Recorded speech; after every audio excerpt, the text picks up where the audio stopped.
ડીસા નગરપાલિકા દ્વારા શહેરના વિકાસને વેગ આપવા માટે કરોડો રૂપિયાના વિકાસ કામોનું લોકાર્પણ અને ખાતમુહૂર્ત કરવામાં આવ્યું છે। ભારત રત્ન સ્વર્ગીય અટલ બિહારી વાજપેયીના જન્મજયંતિ અને સુશાસન દિવસ નિમિત્તે આયોજિત કાર્યક્રમમાં રાજ્યમંત્રી પ્રવીણ માળી દ્વારા વિકાસ કામોનો પ્રારંભ થયો।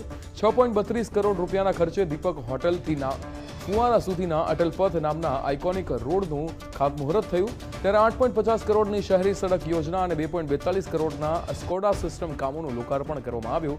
આથી ડીસા શહેરને આધુનિક સુવિધાઓ અને શ્રેષ્ઠ માર્ગ વ્યવસ્થા મળશે। કાર્યક્રમમાં નગરપાલિકા પ્રમુખ, ચીફ ઓફિસર, ઉપપ્રમુખ અને ભાજપ કાર્યકર્તાઓ હાજર રહ્યા।